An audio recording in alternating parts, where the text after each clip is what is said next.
ng Ama, ng Anak, at ng Espiritu Santo. Amen. O dakilang Yahweh El Shaddai, ang Diyos na nagbubuklod ng lahat ng bagay. Ikaw ang siyang lumikha ng sandaigdigan, bunga ng iyong mga salita, dahil sa iyong pag-ibig at dahil sa iyong patuloy na pagmamahal, ay nananatiling nakatindig ang buong daigdig na ito. Tulad namin, O Diyos, na narito ngayon na nakatayo sa iyong harapan, nalalaman mo po, O Diyos, kung anong dahilan ng aming pagparito. Hindi man po kami tapat, hindi man kami karapat-dapat, ngunit bunga ng iyong pagmamahal sa amin ay patuloy po kami nakakatayo upang ikaw ay aming paglingkuran, upang ikaw ay aming pong sambahin sa lugar na ito. O Yahweh, patuloy mo po, O Diyos, na buksan ang durungawan ng kalangitan upang ang bawat mga dasal, ang bawat mga kahilingan ng iyong mga lingkod na narito ngayon, na nagsakripisyo, nag-alay ng kanilang oras, panahon, para sa iyo pong banal na gawain sa gabing ito. Ang pagdiriwang ng ika-17 kaarawan niyo po ng Sunday Prayer Group. Hari nawa, O Diyos, na sa gabing ito, hindi matatapos ang anniversary ito, O Diyos, na wala kayong ginawa. Pagkos, O Diyos, ngayon pa lang, iyon na po, O Diyos, na ipinapadala. Iyon na po, Panginoon, dinirinig ang bawat dalangin namin. At Yahweh, samahan niyo po hanggang sa matapos. Higit sa lahat, ang mabuting balita, ang iyong mga salita na ating pong ibabahagi sa gabing ito, ay gawin niyo po itong maging tanglaw, maging magpalago ng pananampalataya, pagmamahal, pagkakaisa at pananampalataya ng inyong mga mananampalataya. Yahweh, sa ilang po kami nakadepende. Sa ilang po kami, O Diyos, nagtitiwala sa gabing ito ay magaganap ayon sa iyong kalooban. Sa inyo lahat ng ito, ang parangal, papuri, pagkakila at pasasalamat. To God be the highest glory. In Jesus' mighty name we pray. Amen. Sa ngalan ng Ama, ng Anak, at ng Espiritu Santo. Amen. Unang sulat ni Juan, Kabanata 4, talata 7 hanggang 12. At tayo po ay tatalon ng 18.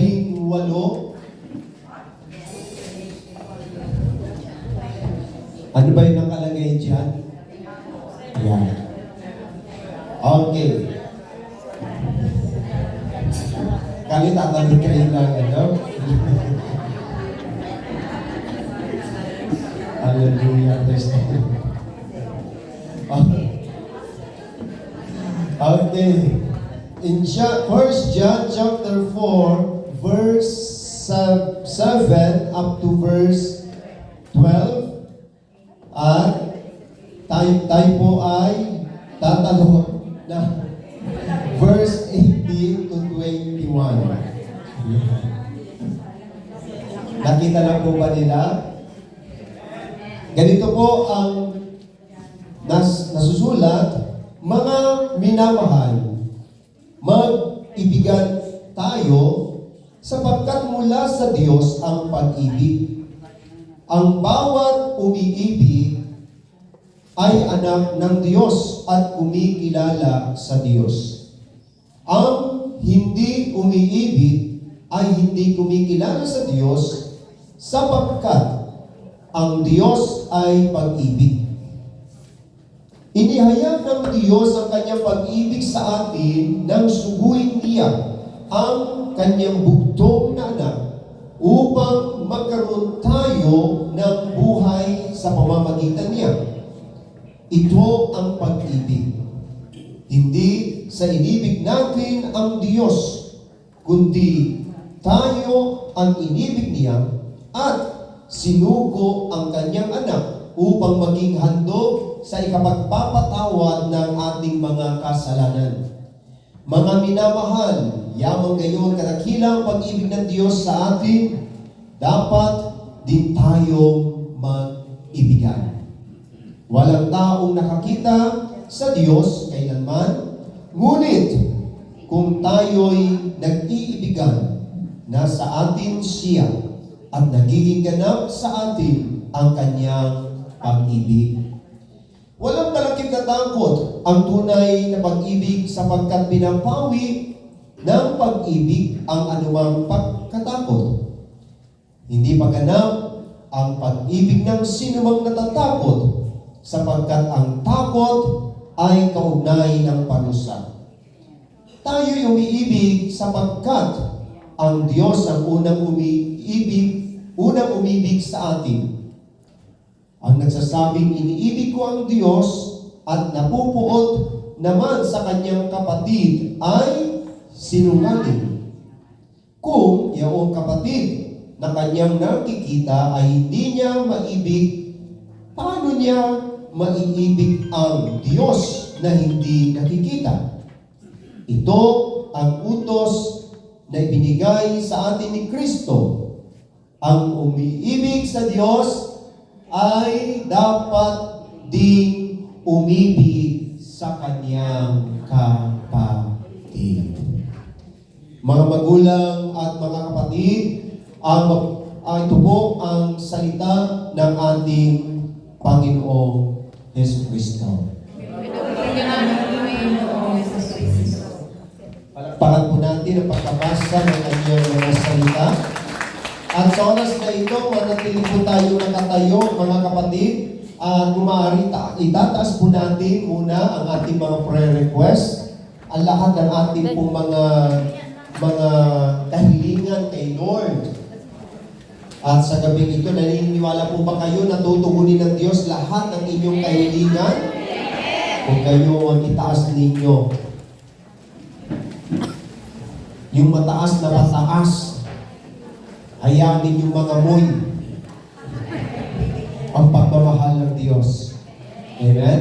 So sa oras na ito, mga kapatid, idalangin po natin ang lahat ng iyan at naniniwala ako na sa pamamagitan ng pagtaas ng inyong mga kamay, ang kamay din ng Diyos ay kanyang iaabot sa inyo sa gabi ito. Hallelujah. O Diyos na dakila, na siyang nagkakaloob ng lahat ng aming mga inaasahan. Nakikita namin man o hindi pa, naniniwala kami na sa gabing ito, ikaw ang siyang tumutugon sa bawat mga panalangin namin.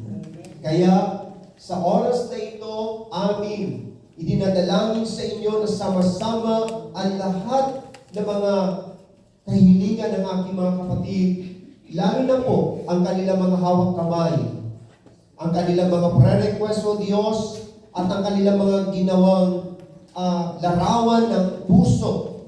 At inilagay nila, Panginoon, ang 17 kahilingan nila sa gabing ito. Ayon sa kanilang pagsunod at pagsampalataya sa iyong salita, O Diyos, naniniwala ko na answered prayer na. Ang bawat isinulat nila sa kanilang mga prayer request na may litratong puso, naniniwala kami, Lord, na katulad ng iyong pusong banal, isang pusong tapat, O Diyos, nawa ang patuloy din naming maranasan sa gabing ito. At basbasan niyo po lahat ng mga bag, wallet, panyulito, langis, passport, ang kanila po mga trabaho, ang kanila mga financial needs, O Lord God, physical needs. Right now, Lord, patuloy na mag-overflow sa kanilang mga buhay, physically and spiritually. At Yahweh, sa aming pagpapatuloy sa gabing ito, hindi po kami uuwing bigo bagkus tagumpay. Amen. Sa ngalan ni Jesus, Amen. Amen.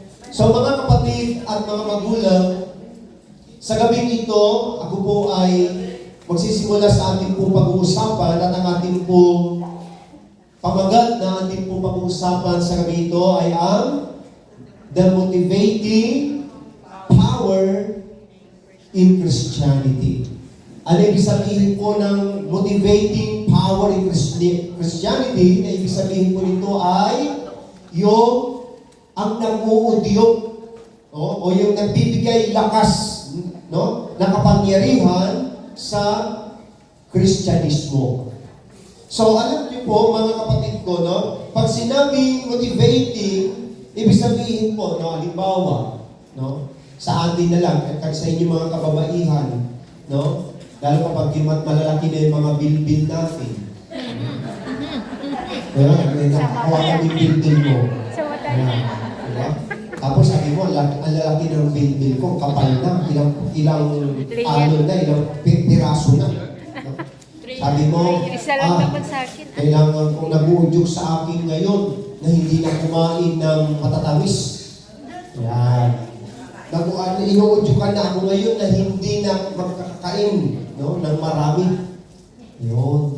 So sa Kristiyano, mga kapatid ko at mga magulang, kung ano po yung nag-uudyok sa Kristyanismo, ano yung kapangyarihan o nag-uudyok na kapangyarihan sa mga Kristiyano, mga kapatid ko, may sinabi nga po doon, mga kapatid at mga magulang, na the motivating power is almost everything in love. At ang sabi nga po niya rito, ang ibig sabihin ng Christian motivation, yung kusang pagkakaloob at paglilingkod na nakaugat sa pag-ibig kay Kristo at hindi sa pansariling kapakinabangan lamang. Amen? Kasi sabi nga po nila Father Ato, pwede tayong maglingkod without love. Diba? Pwede tayong magbigay na walang pag-ibig. Pwede tayong magkasundo, magkaisa na walang pag-ibig. Di po ba? Pero mga kapatid ko, ang dapat mag-motivate sa atin na magbigay, magbunsod sa atin o mag-udyok sa atin, anuman ang ginagawa natin ay dapat ito ay dahil sa pagmamahal. Amen? Amen. Kapahin mo ang puso mo. Sabi mo, puso. Pusong bato ka. Puso. Nagmamahal ka pa ba? Nagmamahal ka pa ba? Sino pong nagmamahal pa dito? Sino rito nakakaramdam pa ng pagmamahal? At sino rito gustong siya'y mahalin? Sino tao ayaw mahalin? Sabi nito, ang hirap mong mahalin. Mga kapatid, hindi lahat ng tao ay mayroong parehong puso. No? Hindi lahat ng tao ay ganoon ang kanilang pagmamahal. Pero tandaan po natin na ang pagmamahal ni Kristo, pagmamahal ng Diyos sa atin, kailanman hindi ito, ano po? Hindi ito naglalaho. Hindi ito nagbabago. So ngayon mga kapatid ko, no? Ang Christianity po, o ang Kristyanismo po, kung titignan po natin, isa sa mga pinakamalaking relihiyon sa buong mundo. No? Ito po yung pinaka-large na religion, no, sa buong mundo. No? Ito po yung umaabot po ng 2.3, no, billion. No? Pataas po yun. No? Ganun kadami po ang mga Kristiyano. Dito na lang po sa ating pong Katolik, no? sa ating simbahang Katolik, mga kapatid ko, ay po sa kanilang pagsisiyasat, ito po yung umaabot po ng 1.4 billion. Ang kalahati po doon, 50% ay mga Kristiyano.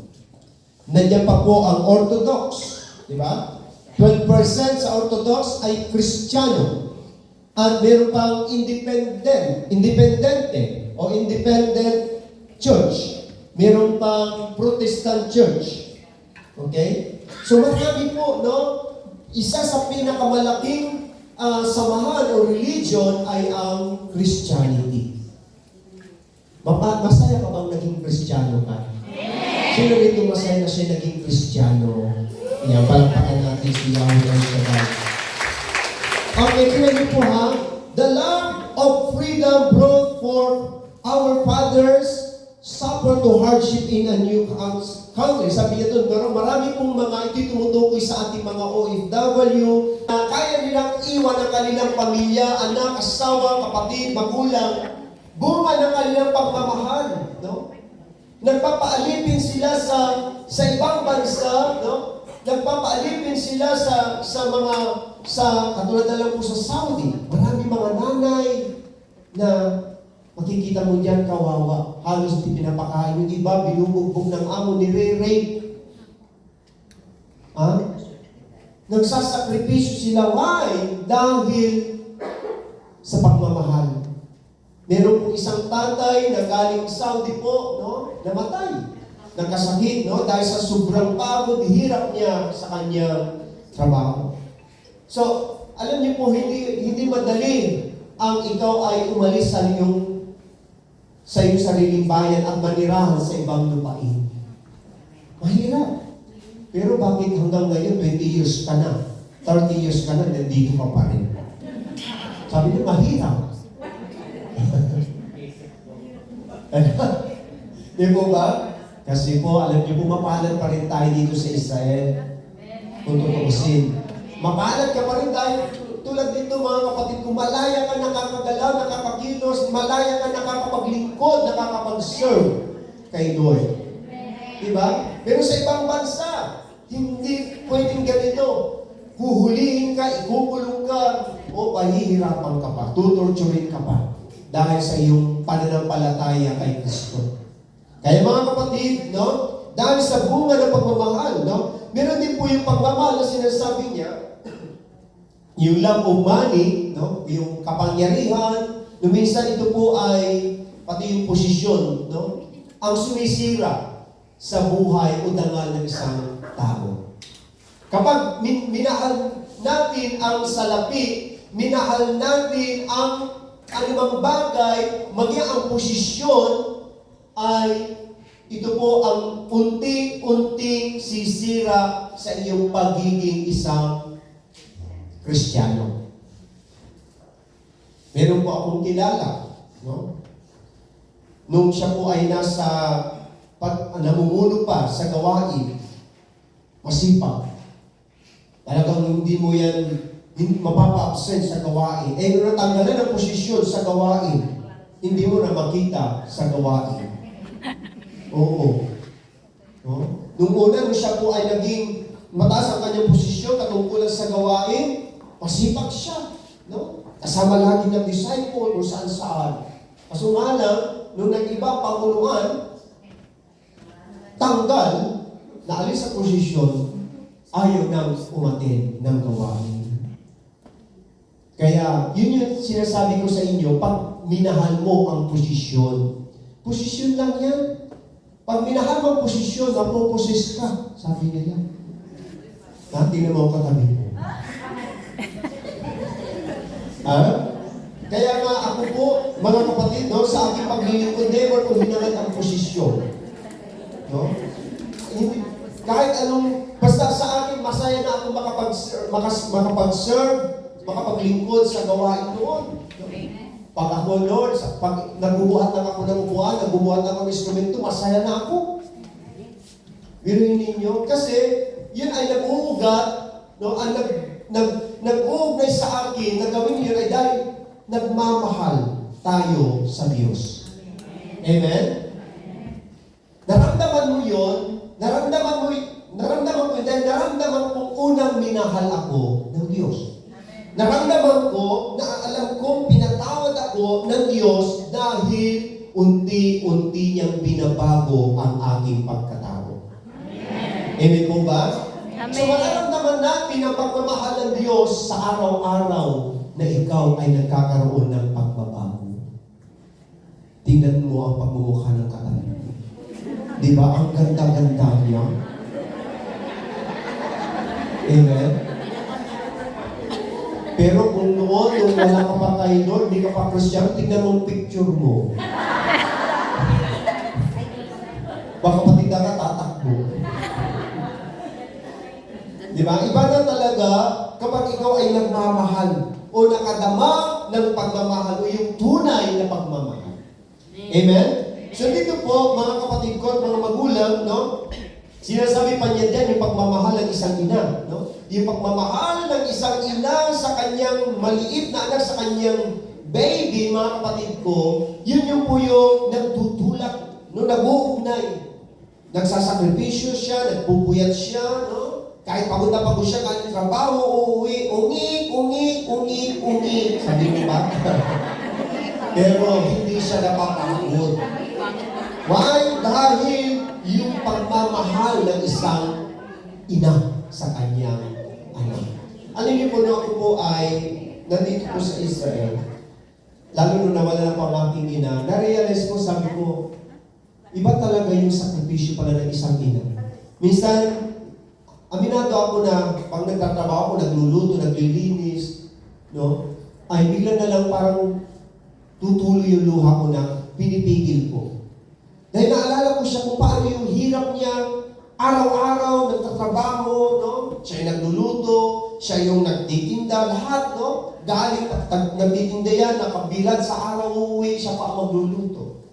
Sabi ko, ganito pala yung sitwasyon ng isang ina na nagmamahal. Kaya, alam niyo po tuloy sabi na hanggat buhay pa ang iyong magulang, buhay pa ang iyong ina, ang iyong ama, ipadama mo na ang pagmamahal mo sa kanila. Amen. Dahil pag sila'y nawala na, hindi mo na may babalik ang kanilang buhay. Amen. No? Kaya po nung ako po ay umuwi, hindi ko maiwasang lumuha nung amang ang tatay ko nasa nakahimlay sa kanyang bahay na maliit. No? Hindi ko maiwasang lumuha noong time na yun. No? Hindi naman ako iyaking tao. Pero iba talaga pag yung marirealize mo yung hirap at pagmamahal ng magulang sa kanyang mga anak. At alam ko po, kayong mga magulang, alam niyo po iyan. Talaga? Pwede na tayo umuwi, alam niyo na pala.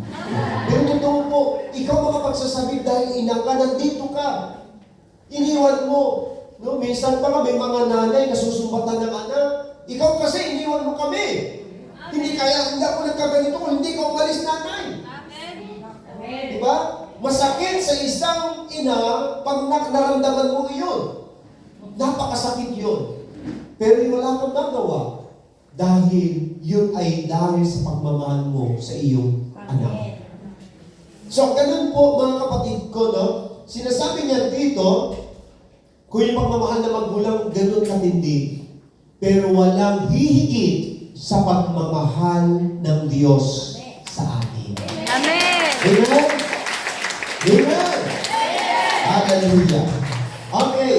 So dito po, mga kapatid ko, una po, sa ating pong paksa, kung ano po yung nag-uugnay sa unang-uudyok na kapangyarihan, yung lakas na nagbibigay lakas na sa buhay Kristiyano po, una ay yung the motivating power that prompted the provision for our redemption was the love of God. Ano yung sabihin nito, mga kapatid ko? Yung kung nag-uudyok na kapangyarihan na nagbubunsod na pagkaloob sa atin ng katubusan ay ang pag-ibig ng Diyos. Yung nagtulak, nag-uugnay, mga kapatid ko, nag-udyok na kapangyarihan kung bakit tayo tinubos o natubos, ay dahil yan ay sa pag-ibig ng Diyos sa atin. Di ba sabi ng Bible, hindi dahil tayo umibig sa Kanya, siya ang unang umibig sa amin. Amen. Kahit hindi mo mahalin ang Diyos, mahal ka niya.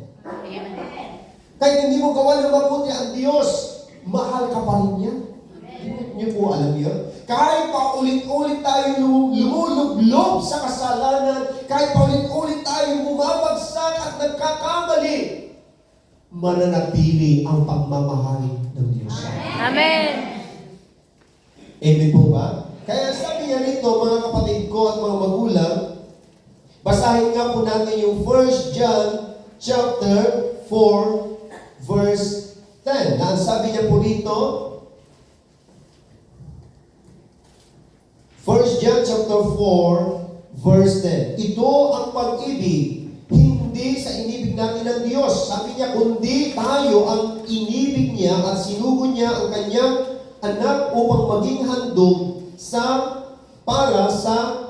para mapatawad ang ating mga kasalanan. Biruhin ninyo mga kapatid ko, hindi natin siya inibig pero inibig niya na tayo. At ang pruweba ng pagmamahal ng Diyos, isinugo niya ang kanyang bugtong na anak. Para alin?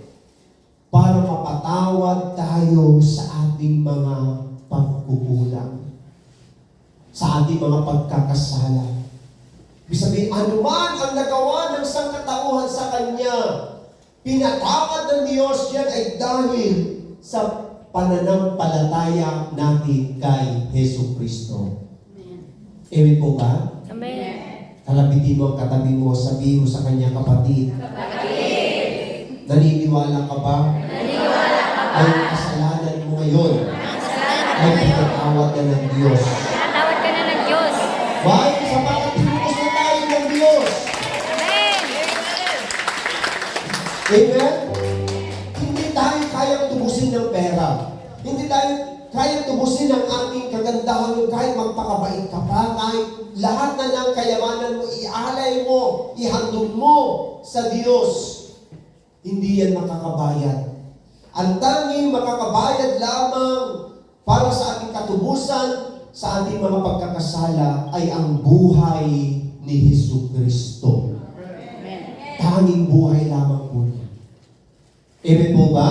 Kaya nga sabi niya po doon, mga kapatid ko, no? Maging ang Diyos, mga kapatid ko, ipinadala niya, no? Si Moses sa Egypt. Para alin? Para palayain ang kanyang bayan. Hindi pa nagtapos, mga kapatid ko, mga magulang, no? Doon sa wilderness, no? Doon nagtulak, na-motivate yung pagmamahal ng Diyos, yung kanyang pasensya sa kanyang mga anak. Biruhin mo, gumawa na ang Diyos ng lahat, mga himala, lahat na magaganda, pero paulit-ulit silang ang titigas ng kanilang ulo. Di ba? Ang titigas ng kanilang ulo. At doon nasubok, no, ang nag-motivate sa pagmamahal ng Diyos, no, yung kanyang pasensya. No? Nagkaroon siya ng pasensya sa kanila, pinagpasensyaan niya sila, na makikita mo niya, di ba? Pinadala niya ng mga ahas para magbago sila, tuklawin sila, magbago, no? Wala pa rin. No? Pero ginawa ng Diyos kay Moses, sige, ganito lang gawin mo. Gumawa ka nila ng ahas ng tanso, nilagay mo sa tikin at lahat ng titingin doon ay gagaling. Siya pa rin ang gumawa ng dahilan o paraan para sila gumaling. Biruin mo ganun kabuti, ganun kadakila ang pag-ibig ng Diyos. Eh tayo mga magulang, minsan pag sobra-sobra na yung kalupitan o sobra-sobra na yung ugali ng iyong anak, hindi mo na matis minsan. Masasaktan mo na, masasakit mo na, hindi po ba? Napakaiksi ng ating pasensya. Pero ang Diyos, iba yung kanyang pagmamahal sa atin. Amen? Hallelujah. Glory to God. At ano pa mga kapatid ko, sinasabi pa niya doon, ang Diyos, ang sabi ng isang awit, God will see you through. Diba? Sabi niya doon, no, sa Salmo, no? Siya yung nag-iingat, no? Siya yung nangangalaga, siya yung nagbibigay sa atin ng lakas, nagbibigay sa atin ng, naggagabay sa atin sa landas na ating nilalakaran. Amen. Naniniwala po ba kayo? Na kahit tayo po minsan nangilihis, kahit tayo po ay nangihina, nalulupaypay, ang Diyos lagi siyang nakatitig sa inyo. Amen. Lagi kanyang pinagmamasdan. Amen. Gusto niyo bang umawit? Yan. Kung ayaw ninyo, ako ang aawit para sa inyo. Palapakan natin siya. Gusto niyang ipadama sa iyo ang kanyang pagmamahal. Amen. Amen? Ang tao, mga kapatid ko, ang tao po ngayon sa panahon natin ay makasarili na. Wala na ang inisip ng tao kundi ang kanyang pansariling kapakanan, kabusugan. No? Makikita mo diyan, maging sa ating lipunan, hindi nawawala ang korupsyon. Hindi nawawala ang pagiging sakim at kahaman. Why? Dahil sarili nila ang kanilang minamahal, iniintindi. Wala silang pakialam kahit yung mga tao yan ay magdusa, mamatay sa sakit, magutom. Pero iba ang pag-ibig ni Kristo. Di bali siya ang magdusa ng kamatayan, kahihiyan, parusa. Dahil nais kanyang tubusin. Iniligtas ka ng Panginoon dahil sa kanyang pagmamahal. Amen. Hallelujah. Pero ninyo mga kapatid ko, maalala niyo po yung babaeng balo na namatay na ang kanyang anak. Ang inong ginawa ng Panginoon, binuhay niya ang anak na ito at ibinalik niya sa ina. Ganun po katindi ang pagmamahal ng ating Panginoon. Yung babaeng nandoon sa natagpuan ni Jesus doon sa balon ni Jacob sa Samaria. Biruhin niya ang nag-motivate sa ating Panginoon at ang babaeng ito nagbago ang kanyang buhay dahil naramdaman ng babaeng ito ng Samaritana kung gaano kabuti, gaano kalaki ang pagmamahal ng Panginoong Hesus sa kanya. Amen? Kaya alam niyo po, yung babaeng Samaritana, umuwi siya sa kanilang bayan, sa kanilang barangay, at siya lahat ibinalita niya na natagpuan niya ang Misaya, ang Kristo, ang kanyang tagapagligtas. Dahil doon, sabi doon, ang mga tao, nung una, naniwala sila sa kanyang salita, pero dahil sa mga patutuon ng babaeng ito, at napatunayan nila na si Jesus nga ang tunay na Misaya, ang tagapagligtas, sila lahat ay sumampalataya na kay Jesus. Amen? Hallelujah. Yung ilan sa atin maaaring gano'n, dati naniniwala ka na doon sa kaplat mo, no? Doon sa kaibigan mo. Uy, alam mo, kapatid, ang ganda-ganda ng ating gawain, no? Magsimba ka tuwing Sabado, no? Magsimba ka tuwing Linggo, tuwing Friday. Ang ganda ng gawain. Noong una, naniniwala siya sa iyo. Pero naramdaman niya, tunay nga yung pagmamahal ni Lord. Hindi na siya naniniwala sa iyo. Saan na siya naniniwala? Kay Lord na. Di ba? Kaya iba kahit hindi na siya, kahit wala na yung nakaakay sa kanya, siya na ang kusang pumupunta. Nagpupusa na siyang umaten dahil naramdaman niya na minahal siya ni Jesus. Amen? Amen? Glory to God. At ano pa mga kapatid ko? Pangatlo, the motivating power in Christian living is our love for Christ. Our love. Una, tinubos tayo ng Diyos, no? Dahil mahal tayo. Pangalawang kaganapan ng katubusan natin ay pagmamahal ni Kristo. At ito naman pangatlo. Yung nag-motivate sa Kristiyano pamumuhay ay yung pagmamahal natin kay Kristo. Hindi pwede po na ang Diyos lang ang magmamahal sa iyo. Dapat mahal mo rin ang Diyos. Amen? Amen po ba? Kaya may pinatama niya na kung talagang naramdaman mo na mahal mo o minahal ka ng Diyos, dapat ngayon naman panahon na para mahalin mo rin ang Panginoong Jesucristo. Para rin yung ibig para malanganin. Mahal po ba natin si Jesus? Hallelujah. Kung mahal natin ang ating Panginoon, ano sabi niya rito sa Ephesians chapter 3, verse 17, 2:19. Basahin nga po natin ang sulat po ni Pablo sa mga taga-Efeso.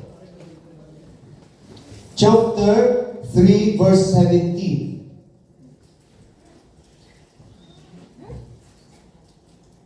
Okay, sabi niya po rito, naway manatili si Kristo sa inyong mga puso sa pamamagitan ng inyong pananalig. Dalangin ko na ang pag-ibig ang maging ugat at pundasyon sa lahat ng inyong gawain, upang inyong lubusang maunawaan kasama ng mga hinirang ng Diyos kung gaano kalawak, kahaba, kataas, at kalalim ang kanyang pag-ibig. At naway maunawaan ninyo ang pag-ibig ni Kristo na hindi kayang abutin ng pag-iisip, at sa gayoy mapuspos kayo ng buong katangian ng Diyos. No? Ang sabi niya, dapat ang gawin natin na pundasyon ay yung pag-ibig ni Kristo sa atin. So kung talagang meron ng pag-ibig na nakatanim sa ating puso, dapat mahalin din natin ang Diyos. Isa sa mga mahalagang commandment ng Lord, sabi niya, love your God with all your heart, with all your soul, with all your strength, and with all your strength. Mind. Mahalin mo ang Diyos ng buong puso, buong lakas, buong pag-iisip. Ha? Buong kaluluwa. Sama nyo na rin ang espiritu. So mga kapatid, mahal natin ang Diyos. At ang sabi niya rito, mga kapatid ko, kung mahal talaga natin ang Diyos, dapat sikapin din pala natin sundin ang kanyang mga utos sa atin. At ang sabi ng Lord, hindi naman mahirap na sundin ang aking utos. Bakit sinabi niya hindi mahirap na sundin ang kanyang utos? Dahil yun ang siyang mag-motivate sa atin ay yung ating pagmamahal kay Kristo. Kapatid ko at mga magulang, yung pagmamahal natin kay Kristo, dapat tayo po ay maging consistent sa ating pamumuhay bilang mga Kristiyano. Amen? Consistent, dapat kahit dumating ang pagsubok, kahit dumating ang mga bagyo o sa buhay natin, nandiyan ka pa rin na naglilingkod kay Yahweh El Shaddai. Madalas, nahihirapan ka lumabas, nahihirapan ka maghanap ng reliever, pero gumagawa ka ng paraan. Ginagawaan mo ng paraan. Halimbawa, kailangan mo ng reliever. Hahanap ka ng reliever para lang makadalo sa gawain ni Shaddai. Pero, kung sasabihin sa iyo, ay, hindi makakarating yung reliever ko, meron ka namang second option. Ay, hindi makakarating isang ayaw mo talaga umate. Diba? Meron namang pangatlo na reliever na pwede mong kontakin. Pero dahil yung una mo na kausap, ayaw mo na rin umate. Pero may option ka, may paraan ka pa. Ha? So, ang tanong, hello, 350, yung tatanggapin mo. Ha? 350 yung 400, halimbawa, mapipili ka ngayon, sino mahal mo, si Kristo o yung 350 o 400? Ha? Pero dahil mahal natin si Kristo, nandito tayo. Hindi ko naman sinasabi lahat, no? Kung talagang walang option, kahit anong gawin mo ay hindi talaga pwede, huwag mo ipagpilitan. Diba? Pero sinasabi ko lang, kung may paraan, may paraan. May aksyon. Yan. Kung may paraan, may aksyon dapat. Amen? Okay. And lastly, finally, mga kapatid ko, ay ang motivating power in Christian manifestation is our love for brethren. Sa ating mga kapatid, no? Yan ay nabanggit ko na po sa inyo kanina. No? Sabi niya rito, mga kapatid ko, nalalaman natin, lumipat na tayo sa buhay mula sa kamatayan sapagkat inibig o iniibig na ang ating mga kapatid. Ang hindi umiibig, ang hindi umiibig ay nananatili sa kamatayan. Tingnan mo, katabi mo. Patay pala yan pag hindi marunong umibig sa kanyang kapatid. Ano yan? Multo. Oy, baboy. So, ang sabi niya, lumipat na tayo mula sa kamatayan tungo sa buhay, no? Nabuhay muli tayo dahil umiibig na tayo sa ating kapatid. Amen. Pero kapag hindi ka pala umiibig pa, patay ka. Patay kang bata ka. Yan sabi nila. So kapatid, anong gusto mo? Buhay o patay? Buhay. Kung humihinga ka pa, pero patay ka pala.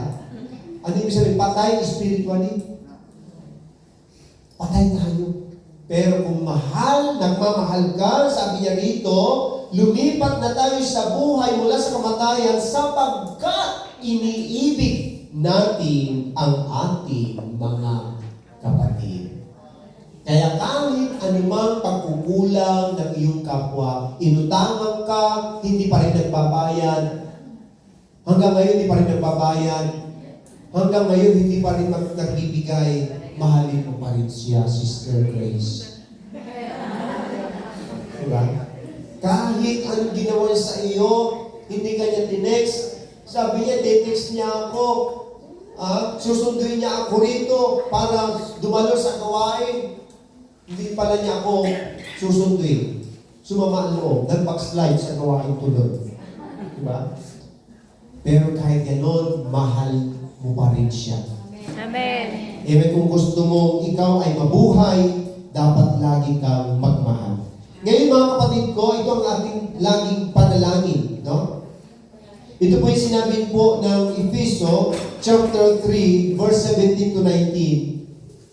Naway manahan si Kristo sa inyong puso sa pamamagitan ng inyong pananalig sa Kanya upang sa inyong pag-uugat at pagiging matatag sa pag-ibig, maunawaan ninyo kasama ng mga hinirang kung gaano kadakila ang pag-ibig ni Kristo. At naway makilala ninyo ang di matingkalang pag-ibig na ito upang mapuspos kayo ng kapuspusan ng Diyos. Gusto niyo po bang mapuspos ng pag-ibig ng Diyos? Amen. Ha? Gusto ba natin mapuspos ng pag-ibig ng Panginoon? Ang tanong, do you have love? Amen. Meron ka ba bang pagmamahal sa puso mo? Meron ka ba tayong naiiwan kahit kunting pag-ibig? Ha? Ano yun? So, tinatatuloy ni Sister Rina. So, yung pag-ibig na yun, mga kapatid ko, ay dapat siya lagi nating palaguhin sa ating puso. Amen.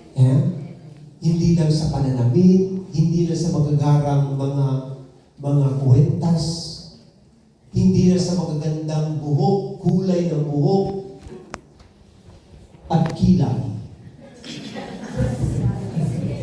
Dapat yung kalooban, digit natin, punuin ng pagmamahal. Diba? Kayo mga babae, hindi naman yung bakit mo pinapaganda ang buhok mo? Kahit mahal mo yung buhok mo. Bakit mo pinapaganda ang kilay mo? Kasi mahal mo ang kilay mo. Hindi pa sa pagmamahal sa kilay, bunot. Sa pagmamahal, dahil mahal na mahal niya yung kilay niya, bunot na ubos. Naubos. Kaya, ano yan? Lapis ang pinalik. Huli tayo. Mahal na mahal mo kasi binubunot mo ng binubunot. Naubusan ka tuloy ng kilay. Kaya kapatid at mga magulang, alagaan ninyo kung ano yung binigay ng Diyos. Amen po ba? So kapatid at mga magulang sa gabi ito, dumating na ang pagkakataon upang tayo po ay lumapit muli sa ating Panginoon. Hallelujah. So sa oras na ito, inanyayahan ko kayong tumayo. Mag-uusap sa iyo ang banal na Espiritu. Sa isang napakatahimik at panayad na salita. Salita na kailanman hindi mo ito malilimutan. Kapatid, kinakausap ka ngayon ng Diyos. Buksan mo ngayon ang iyong puso. Pagbigyan mo siya. Kalimutan mo kung ano man yung mga nasa isip mo ngayon. Kalimutan mo muna kung meron ka mang dalang problema. Hayaan mo na ang pag-ibig ni Jesus ang siyang dadali ngayon sa puso.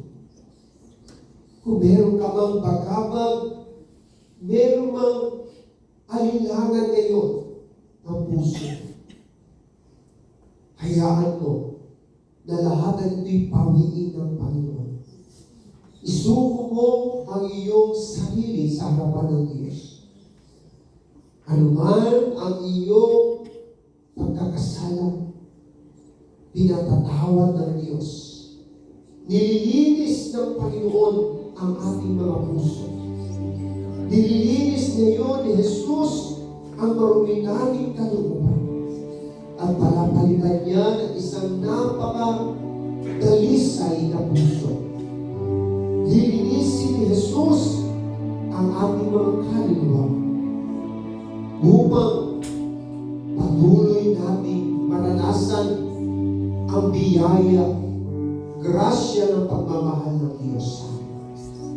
O Yahweh, sa gabing ito, kami lahat sa iyo ay lubos na nagpapasalamat dahil nagkaroon ng kaganapan, katuparan upang ipagdiwang ang iyong pong ika-17 anibersaryo dito po sa All Sunday Group. Dalangin ko po sa inyo, Ama, mula sa iyong mga itinalaga na manggagawa mo, mula sa coordinator, pagpalain mo ang kanyang buhay. 10 ng kanyang mga katuwang sa iyong pong banal na gawain. Alam mo po, paano sila naglilingkod sa iyo. Ang kanilang mga sakripisyo, paghihirap, pagtitiis, upang ang gawain mo'y manatili na nakatayo. Nawa, ang kanilang mga sakripisyo ito, bunga ng kanilang pagmamahal sa iyo, ay lalo pang mag-alaw, lalo pa, O Diyos, na lumalim at tumibay sa kanilang paglilingkod. Pagpalain mo po ang Sunday Prayer Group sa pangunguna po ni Sister Mig Kalinasan. 10 ng kanyang mga kasamahan na nag-iisa, tumulong. Patuloy mo po silang punuin ng pagmamahalan at pagkakaisa. At sa kabuuan din po, O Diyos, ng mga namumuno dito po sa Israel Chapter, sa pamamagitan ng inyong mga itinalagang mga council, patuloy mo po nawa na sila'y iyo po gabayan sa kanilang mga paglilingkod. Patuloy mo nawa silang palakasin sa panahon na sila nanghihina. Kung meron silang mga bagay na hindi pa naunawaan, patuloy niyo po itong ipaunawa. At ganoon din po ang lahat ng mga core group, lahat ng mga members, lahat ng mga awit na nakiisa sa gabing ito. Lord, basbasan mo po ang kanilang buhay. Pagpalain mo sila anuman ang kanilang ginagawa. Especially, Lord, ang ating mga kapwa-preachers na narito ngayon, Panginoon, at yung kapatid namin, Lord, hindi man nakalabas, patuloy mong pagpalain ang bawat isa sa amin. Wala po kami maibibigay sa iyo kundi ang aming panahon, oras sa paglilingkod sa iyo. Alam namin hindi kami ganap, ngunit tulungan mo kami, O Diyos, upang magampanan ang mga tungkulin na iniatang mo sa aming mga balita. At sa gabing ito, O Diyos, sa aming patuloy na pagsasama-sama, patuloy mo nawa kami na buklurin ng iisang damdamin, pag-ibig, at iisang layunin na ikaw ay aming mapaglingkuran. Yahweh, sa gabing ito, amin po ibinabalik po sa inyo ang lahat ng parangal, lahat ng papuri, lahat ng pasasalamat sa dakila at nag-iisang pangalan ng aming Panginoong Jesucristo. Lahat ay magsabi ng Amen. Amen. Amen. Amen. Sa ngalan ng Ama, ng Anak at ng Espiritu Santo.